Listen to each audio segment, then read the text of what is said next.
We dive deeper into the roles the Buffalo Soldiers played in protecting vast stretches of land in the U.S., dating back to the early 19th and 20th centuries, too.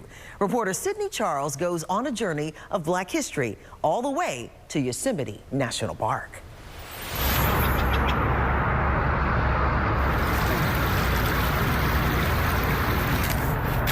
Every time you walk out in Yosemite, you're going to see something you've never seen before. You're going to hear something you've never heard before, and you're going to feel something you've never felt before. The year is 1903 in Yosemite National Park, and this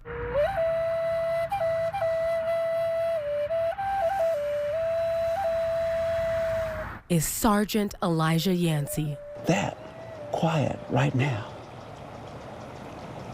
that sound of the river right there, all that is part of something that's bigger than you, it's bigger than me, it's part of something that's sacred, it's spirit.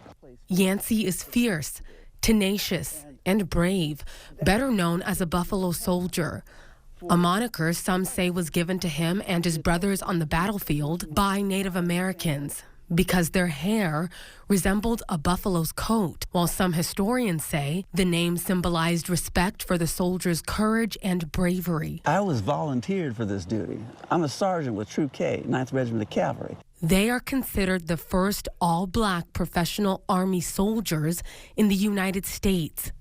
They were also trailblazers in establishing some of America's first national parks. It's more than just military history. It's human history, and it's African American history or African history on this new template of national parks. Yosemite Park Ranger Shelton Johnson highlights the soldiers' responsibilities, which included patrolling the backcountry and protecting the park.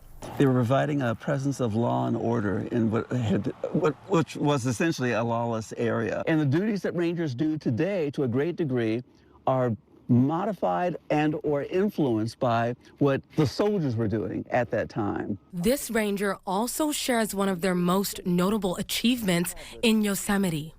African-American soldiers built what's considered to be the first museum and what would become the national park system. It was an arboretum, just a trail on the South Fork of the Merced. Their work transcends time.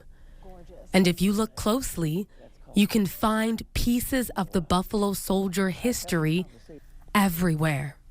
I knew innately, first glance, that this was the most significant history for African Americans with regard to America's Best Idea in the entire breadth of the national park system, because it's the only story of African Americans serving as de facto park rangers in the second and third oldest national parks in the United States. That's a huge story.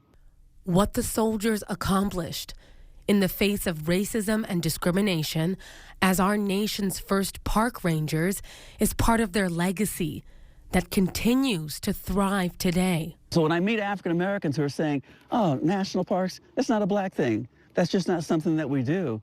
And then I say to them that 100 years ago, during the height of Jim Crow, people who looked like you and me were protecting Yosemite National Park, a UNESCO World Heritage Site, one of the wonders of the world. They were protecting Sequoia National Park, which has the largest tree on Earth. That was their responsibility. If we can do all of that, there's no shame in that. There's pride in that.